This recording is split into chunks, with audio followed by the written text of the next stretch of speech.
కురిక్యాల జిల్లా పరిషత్ పాఠశాల ఘటనపై కలెక్టర్ పమేలా సత్పతి సీరియస్ అయ్యారు. హైస్కూల్ హెడ్ మాస్టర్ కమలను కలెక్టర్ సస్పెండ్ చేశారు. విచారణ పూర్తయ్యే వరకు హెడ్ క్వార్టర్ వీడొద్దంటూ ఆదేశాలు జారీ చేయడంతో కురిక్యాల హైస్కూల్ వద్ద ఉద్రిక్తత చోటు చేసుకుంది. విద్యార్థుల తల్లిదండ్రులు, గ్రామస్తులు స్కూల్ వద్ద ఆందోళనకు దిగారు. మాజీ ఎమ్మెల్యే సుంకే రవిశంకర్ బంద్కు పిలుపునివ్వడంతో బీజేపీ, బీఆర్ఎస్ శ్రేణులు ఆందోళనకు దిగాయి. కలెక్టర్ స్కూలుకు వచ్చి నిందితులపై కఠిన చర్యలు తీసుకోవాలని డిమాండ్ చేశారు.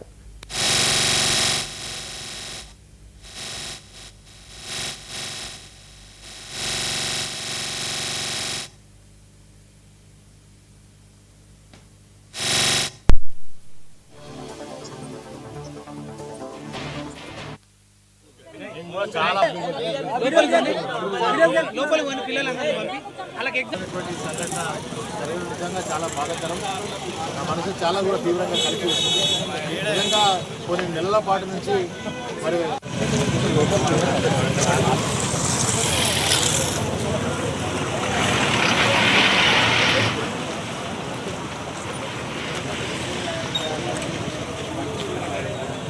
ఈరోజు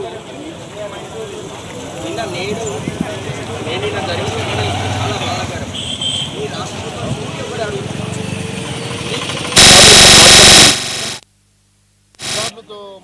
చూసుకోవడం తప్ప ఇలా పాఠశాల ఏ విధంగా నడుస్తుంది, పాఠశాలపై నిత్యం పర్యవేక్షణ లేకపోవడం, సీసీ కెమెరాల అబ్జర్వర్స్ లేకపోవడము, ఇలా పాఠశాలలో మెరుగైన సౌకర్యాలు లేకపోవడం ఇలా దురదృష్టకరం. ఇలా స్థానిక ఎమ్మెల్యే గారు విద్యావంతుడు.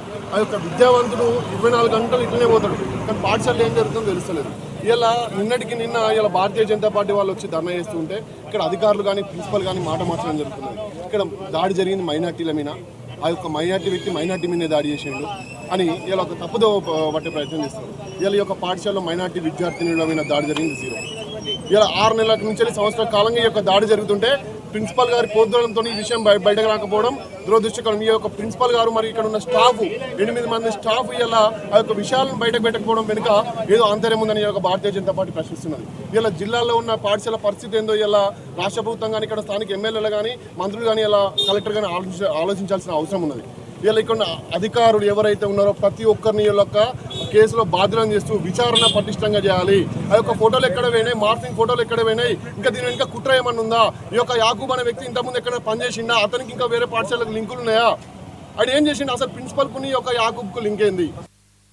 చొప్పదండి నియోజకవర్గం గంగాధర మండలం జిల్లా పరిషత్ కురిక్యాల పాఠశాలలో ఒక అవమానీయమైనటువంటి సంఘటన, దురదృష్టకరమైనటువంటి సంఘటన జరగడం చాలా నా మనసులో తీవ్రంగా కలిసివేసే ఉంది.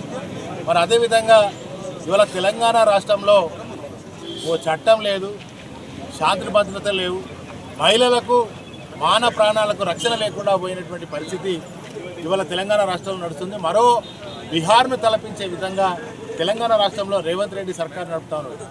ఒక బాధ్యత కలిగిన ముఖ్యమంత్రి, మరి ఒక హోంశాఖ మంత్రి, విద్యాశాఖ మంత్రి ఇన్ని శాఖలు పెట్టుకొని ఇవాళ హోంశాఖ ఫెయిల్ అయిపోయింది, విద్యాశాఖ ఫెయిల్ అయిపోయింది. ముఖ్యమంత్రిగా ఆయన అట్టర్లీ పాలన జరుగుతున్నటువంటి నేపథ్యంలో ఇలా బాలికలకు ముఖ్యంగా మాన ప్రాణాలకు రక్షణ లేకుండా పోయినటువంటి పరిస్థితి ఇవాళ తెలంగాణ రాష్ట్రంలో నడుస్తుంది. కనుక రేవంత్ రెడ్డి గారు తక్షణమే తన విద్యాశాఖకు, హోంశాఖకు, అదేవిధంగా ముఖ్యమంత్రి పదవికి రాజీనామా చేయాలని చెప్పి నేను డిమాండ్ చేస్తా ఉన్నాను.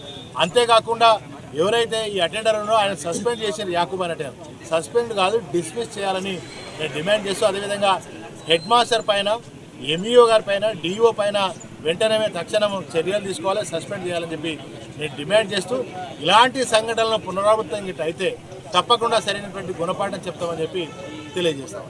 పాఠశాల యొక్క ప్రిన్సిపాల్ని రిమైండ్ చేయాలి, ఇది మా తక్షణ డిమాండ్. ఎందుకంటే ఆమె మీద ఒక చిన్న అపవాదం ఉన్నది. ఆమె ఈ ప్రొవోకేట్ చేస్తూ ఈ యాకూబ్కు సానుకూలంగా ప్రవర్తించిందనేది మాకు స్పష్టమైన ఆధారాలు ఉన్నాయి. ఎందుకంటే ఈ యాకూబ్కు సంబంధించినటువంటి వాడి తమ్ముడి భార్య ఇక్కడికి వచ్చి ప్రిన్సిపాల్ గారిని కలిసి నా పరిస్థితి ఈ పరిస్థితి అని చెప్పేసి వచ్చి కాలు మొక్కిన సందర్భాలు ఉన్నాయనేసి పిల్లలు చెప్తా ఉన్నారు. మరి ఈ యాకూబ్ మరదలు ఇక్కడికి వచ్చి ఈ ప్రిన్సిపల్ గారిని ఎందుకు అడిగింది అంటే యాకూబ్ తమ్ముడు ఆల్రెడీ సూసైడ్ చేసుకున్నాడు అనేసి చనిపోయిండని ఒక అపవాదం కూడా ఉన్నది. అంటే దీన్ని తవ్వుతా ఉంటే పెద్ద ఎత్తున ఉన్నాయి. కాబట్టి ఈ మేడం గారిని ముందుగా రిమాండ్ చేయాలి. మేడంకి యాకూబ్కి సంబంధాలు ఉన్నాయి. ఆ సంబంధాలు ఏంటి అనేది ప్రజలకు తెలియాల్సిన అవసరం ఉన్నది, ఇక్కడ సమాజానికి తెలియాల్సిన అవసరం ఉన్నది. దాంతో పాటు ఈ నిర్లక్ష్య వైఖరి ఓన్లీ ప్రిన్సిపాల్ మాత్రమే కాదు, ఈ స్కూల్ సిబ్బందిని కూడా తక్షణమే విధుల నుంచి తొలగించాలి.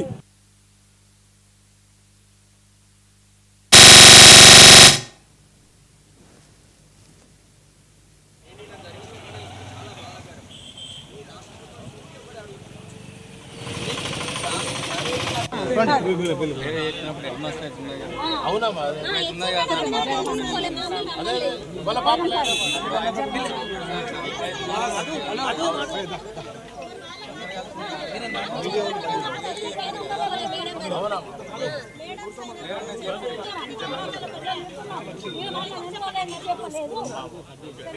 చాలా